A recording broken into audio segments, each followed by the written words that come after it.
Hey guys, welcome to another episode.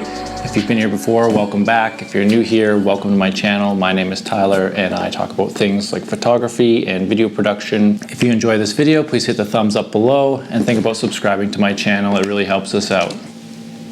Okay, so as the title states, today I'm going to give an overview of the Mamiya 645 camera. It's one of my favorite medium format film cameras, and it's a really great starting camera to get into medium format film. I'm going to run through some of the features, how to load the film properly, and then maybe I'll run through a few images I've taken on the camera in the past at the end of my video. So the 645 has the smallest negative size of what is considered to be medium format camera. You've got 6x7, 6x6, and obviously the 6x45. The 645 is still way bigger than 35mm film, probably about double the size. And so with that, you can still get way larger prints, way better resolution on your scans, and just overall a much better image quality. Not to mention with the bigger negative size, you get an added depth of field factor without having to change the lens to a longer lens. The nice thing about 645 versus the 6x7 format is that you get 5 extra frames per roll. Now, 5 doesn't seem like a lot, but when you're only getting 10 to 15 shots per roll, it really adds up. When I was first starting out, I made a lot of mistakes, and having those extra 5 frames really helped to, still get me some usable images, even if I screwed up a lot of them. So these cameras are great because they're all interchangeable, a bit like Lego blocks on the 645 with the accessories. You can change the viewfinder. If you don't want the prism viewfinder, you can get a waist level finder and look down at it like this while you're shooting. The film backs come off. You can have like color film in one. You can have another back that has black and white, and you can shoot half a roll and then just swap it for another one if you want instead of finishing the full roll. So like the body and everything comes apart. This viewfinder comes off. I'm not going to take it off because it's a little bit tricky to get it back on, but it does come off if you want to remove it. My configuration here has this power viewfinder, so it actually meters on the viewfinder, and that way I don't have to bring a light meter everywhere I go. It's kind of nice to just be able to bring the camera and not have to pack anything extra. Light meters aren't big, but the less I have to bring, the less I'm going to lose. So as I mentioned, this one also has the power winder here. It's, a lot of people like to manually crank it over. They're shooting film. They like mechanical. They like to be very methodical with it. I also enjoy doing that with my 6x7. This one I've used for things like weddings and events. So having the power winder, just, you shoot, it rolls the next frame within a second. It's really handy for things like that where you really don't have the time to manually crank it over. The camera itself takes a small battery in the door on the bottom here. It's like your standard battery, the same as if you have a Canon AE1 or any of those 35mm cameras, the little kind of bullet-sized battery. Don't know the exact model, but Google is your friend there. Google is my friend. I probably should have pulled it out and tell you what it is, but I can't tell. Don't lose the little door either. The power winder itself just takes standard AA's, easy to get, easy to refill, just a little door on the bottom that you just open up, slide them in there, and you're good to go. So these cameras take both 120 and 220 film rolls. Obviously 220 being longer, you get double the amount of shots. It's harder to get, not many places sell 220 anymore, so it's really uncommon, but it is there.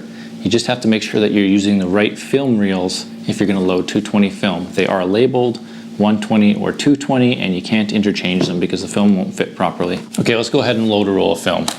So I'm going to load a roll of TriX-400 from Kodak. The black and white film here, one of my favorites. So basically you unwrap the bag of the film and it looks like this. Try and get you in there. If it'll focus on it, it won't. Okay, so first thing we need to do is undo the back here. So there's a little catch. Pop it there, pull it open, and you can see inside there's the reels. So basically you just take your fingers, squeeze these two things here, pull the film tray all the way out.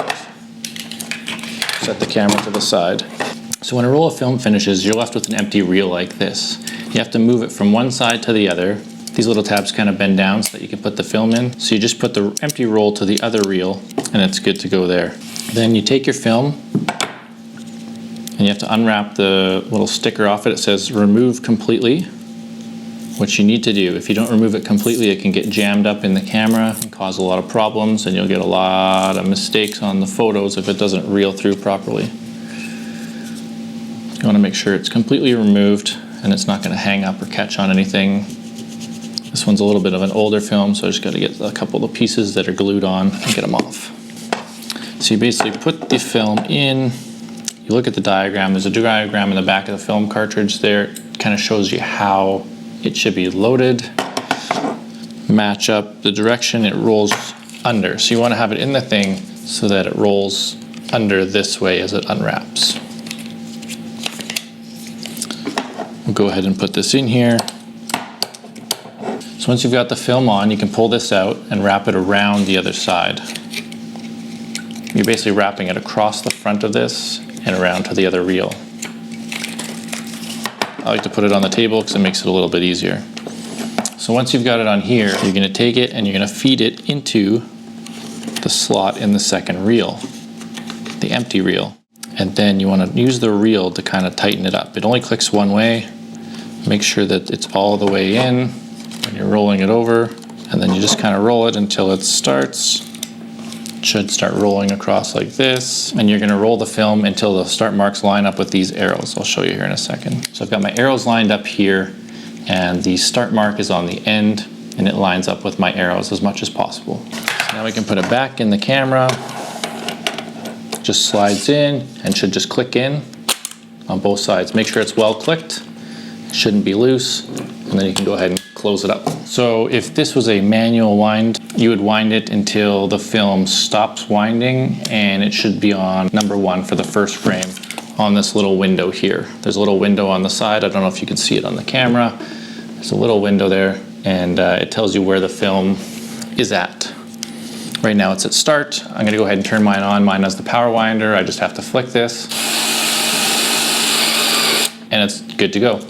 Now to operate the camera here, the first thing you need to do if you're ready to take photos, besides taking the lens cap off, is to remove the dark slide. It is very important that you remove it or you will not get any photos and they will all be blank. Most of these cameras have a safety that if the dark slide's not removed, it won't let you take a photo, but your mileage may vary. So you remove the dark slide. On this one, it actually has a spot in the back. You can slide it into and saves it there so you don't lose it. Okay, so I'm gonna run through a few of the features of the camera and how to use it. The shutter speed is actually located on the top. There's a dial dedicated to the shutter speed, and also the film speed is dedicated on the back so it knows what film it's metering for. This power viewfinder here actually lets me set my exposure. I can choose between the different modes, and I can also set whether I want to go over 1 stop, under 1 stop. It also lets me select 1/3 of a stop increments. Aperture is set by using the lens. There's manual mode, and there's also an automatic mode on this camera that bases it on what you have set on the viewfinder. Typically, I leave mine on manual mode because I like to be able to full control when I'm shooting film. So an important thing to remember is if you don't have the power winder on your camera, after every shot, you've got to manually remember to wind the film, or it's not going to take another photo, or you might get a double exposure happening. On mine, I actually have to select multi-exposure on the bottom of the camera with a power winder so that it doesn't automatically advance the film. But if you have the manual winder, it won't advance. And if you just keep taking shots, it's just going to keep shooting over top of the same frame, and it's going to look horrible if you get anything at all. Very important, you got to remember to remove the dark slide and wind the film appropriately. So that's basically the overview, guys. Hopefully it helped you out. I'm going to run through a few sample images that I've taken on my slideshow here. Let me know if you liked the video. Again, hit like, hit subscribe.